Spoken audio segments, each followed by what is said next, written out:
And the good side guys, ito swerte, no? Humabol pa. Humabol pa yung energy ng swerte sa inyo, no? Ngayon December, so bago magtapos yung taon nyo, talagang makaka-experience pa kayo ng swerte. Yung iba sa inyo, maaari may good news kayo na matanggap. Yan. Good news, no, na maaari magdala ng swerte sa inyo, mga kapiksi. So, i-mind nyo na to, guys, no? Mind swerte, mind good luck, mind good fortune, yan. So, i-mind nyo yan sa comment section para talagang ma-experience nyo, mga kapiksi. Magtutuloy-tuloy itong swerte na to, guys, hanggang sa matapos yung taon.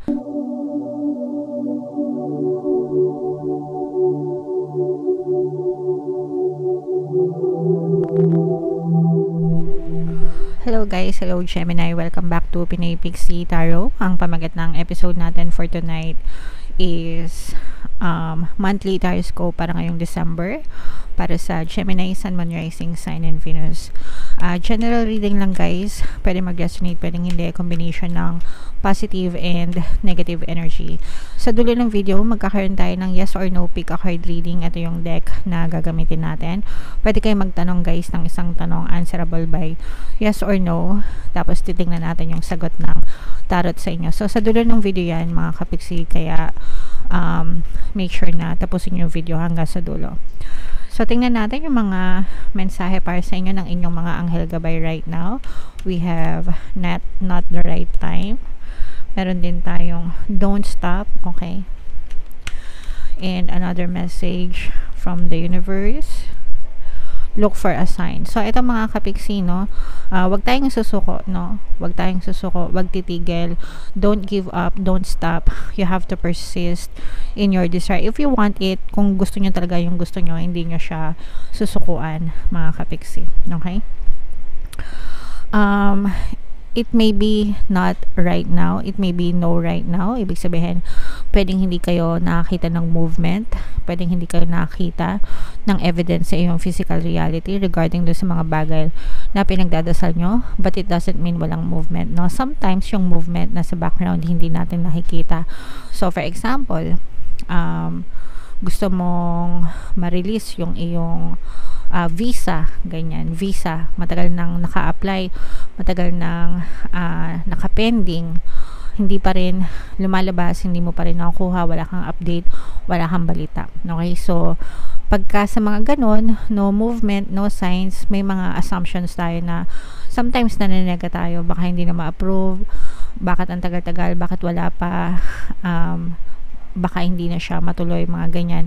So, nandun yung mga assumptions. Doon nagkikirip in yung mga negative assumptions pag wala kayong nakikitang movement in the background. Pero, sa background nun, hindi nyo alam na may mga nangyayari pala. Baka mamaya, mahaba pala yung pila ng mga nag-apply ng visa. Baka mamaya, yung mga mag-a-approve ng visa nyo nakasick leave pala, okay, nakabakasyon ng 1 taon, ganyan.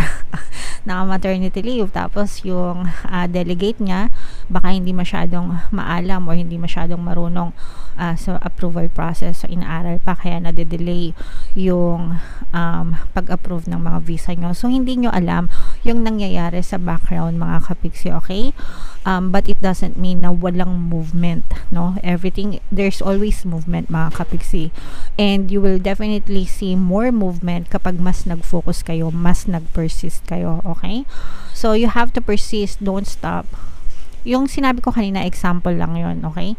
Pero, it applies to every desire that you have. So, let's say, for example, gusto mo ng trabaho, hindi ka makatanggap ng feedback, walang balita, ganyan, baka ang dami yung aplikante, okay?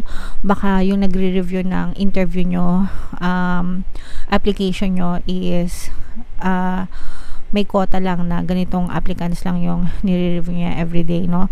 Baka wala pa, hindi pa dumadating sa'yo. So, ganun. But it doesn't mean walang movement. Yun yung sinasabi ko sa inyo. Hindi nyo nakikita, wala kayong nakikita, wala kayong naririnig sa side nyo, pero it doesn't mean walang movement sa kabilang side. There's always movement, mga kapiksi. Yun yung tatandaan nyo. So, you have to persist on your desire, no? Kung ano man yung desire nyo, wag na wag kayong titigil. Kung trabaho yan, magkakatrabaho ko, matatanggap ako sa trabaho, akin ang trabaho na yan, very soon. matatanggap ako dyan, magsisimula na ako. So mga ganon, you have to persist on the assumption that you already have your desire. Wag titigil, wag susuko hanggang sa mapasa inyo yung minimithi nyo sa buhay, okay? Look for a sign mga kapigsino, and even if you see or do not see any signs, don't take it negatively mga kapigsi. Especially pag nagdadasal kayo, dapat lalo, no? Pag nagdadasal kayo, dapat lalong matibay yung inyong pananampalataya, paniniwala na mapapasa inyo kahit anong hilingin nyo, kahit anong gustuhin nyo, kahit anong ipagdasal nyo. Okay? Alright. So, napakagandang mensahe. Sana naintindihan nyo. Gemini, comment down below if feeling nyo naka-resonate kayo dyan. Tingnan natin yung mga ganap sa inyo ngayong December. Gemini, shuffle ko to. Habang sinashuffle ko to, panoorin nyo muna tong video natin regarding sa ating paano mag-manifest ng abundance video course. Kapiksi, sawa ka na ba sa mga struggles at hirap sa buhay mo? Masipag ka ba at masikap sa buhay ngunit hindi ka pa rin umaasenso? Ilang beses ka na bang nag-attempt magnegosyo at mag-invest pero palagi ka pa rin nalulugi? Sa pagkakataon na ito ay maaaring may subconscious beliefs ka na nagiging balakid sa iyong pag-unlad at pagyaman. Introducing, paano mag-manifest ng abundance video course. Dito ay matututunan mong ma-overcome ang mga balakid mo para tuluyan ka ng umunlad, umasenso, sumagana, maging matagumpay, successful at maswerte sa iyong kabuhayan, pera, trabaho, negosyo, salapi at kaperahan ng bonggang-bongga. Dali, mag-send na ng email sa pinoypixitaro@gmail.com at simulan na ang iyong pagyaman ngayon. Alright, so gusto mo bang yumaman, kapiksi? Kung gusto mong yumaman, umunlad at umasenso ng bonggang-bongga, mag-avail ka na ng course na yan kasi sobrang ganda talaga niyan, guys. And good news, no, dahil tayo ay malapit na magpasko, extended yung ating sale until November 30. Magbibigay ako ng 10% discount, guys, sa lahat na mag-avail ng course. So mag-avail na kayo, guys. Meron din tayong email coaching mga kapiksi, manifest your desires using the law of attraction. If meron kayong mga specific na gusto nyong i-manifest, pwedeng love and relationship mga kapiksi, pwede kayong mag-end, pwede ring money or career, pwede kayong magpabook ng email coaching session with me. Mag-send lang kayo, guys, ng email sa pinoypixitaro@gmail.com. Gemini, may magbabalik. Gemini, kayo ay na-represent ng King of Swords sa ating spread mga kapiksi.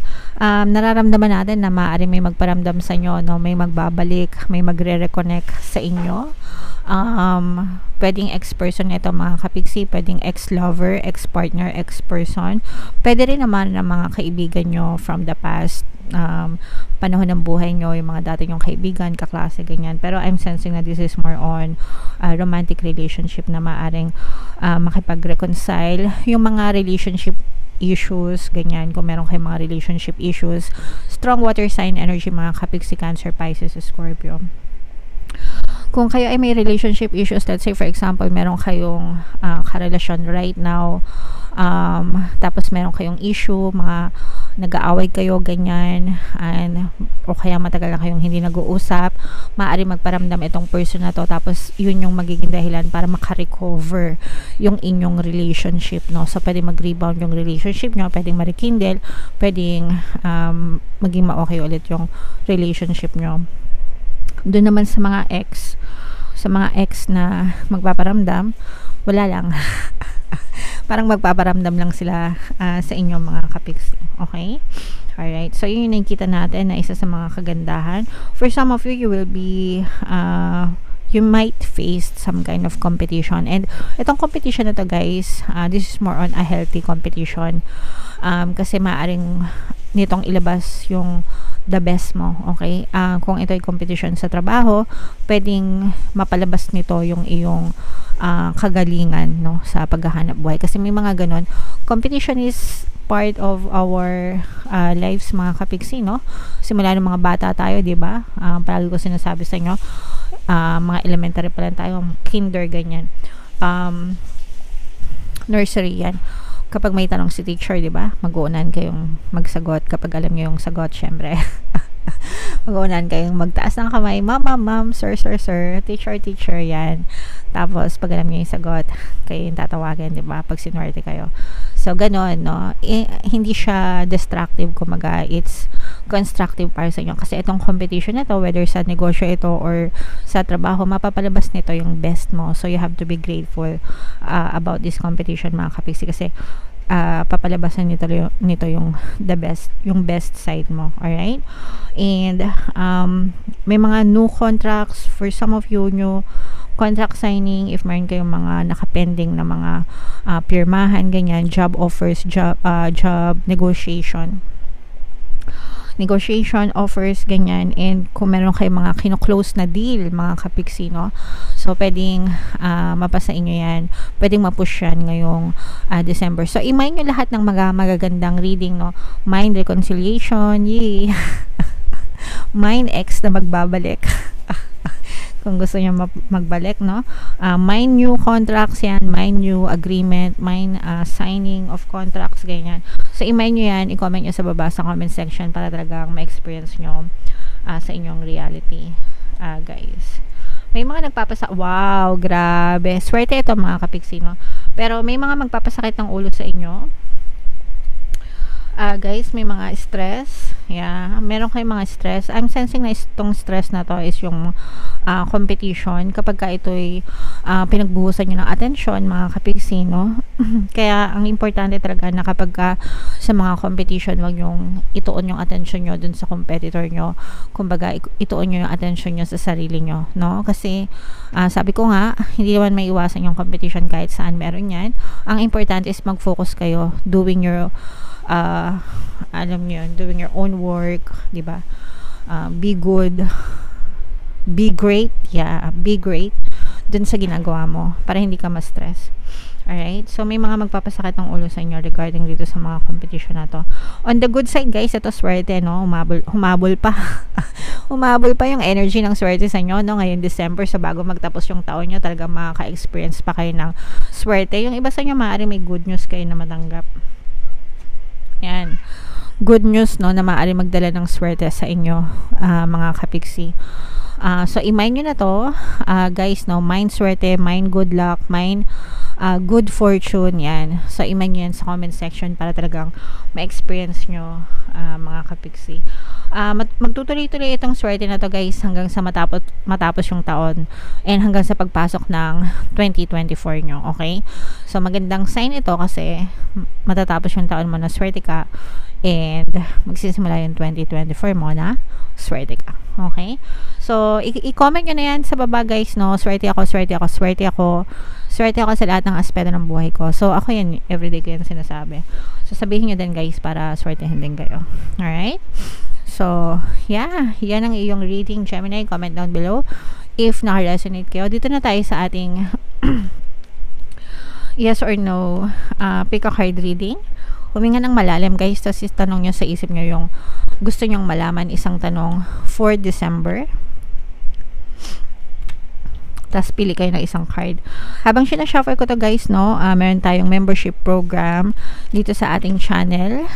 Sa lahat ng gusto mag-join, i-click nyo lang yung join button dito sa video na to o kaya dyan sa ating homepage. Pag member na kayo, magkakaroon kayo ng access sa mga exclusive videos natin regarding manifestation using the power of your subconscious mind and law of attraction. Maganda yung mga videos doon, guys. Matututo kayong mag-manifest.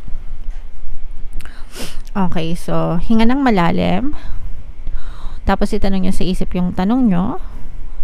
And then pili kayo ng isang card. Ito yung card 1, card 2, card 3. Kung card 1 yung napili nyo, guys, ang sagot sa tanong nyo ay yes. Kung card 2, ang sagot sa tanong nyo ay yes. And kung card 3 naman, ang sagot sa tanong nyo ay yes. So, congratulations, Gemini, kasi puro yes naman yung lumabas sa inyo. Sabi ko sa inyo, swerte kayo eh. Alright, so comment down below, Gemini, if naka-resonate kayo. Ito yung ating Money 2024 kapalaran, guys. Kung hindi nyo pa napapanood, panoorin nyo na. Super nice, super ganda. And ito naman yung ating success stories ng paano mag-manifest ng abundance video course. Thank you for liking, sharing, and subscribing, mga kapiksi, and see you again next time.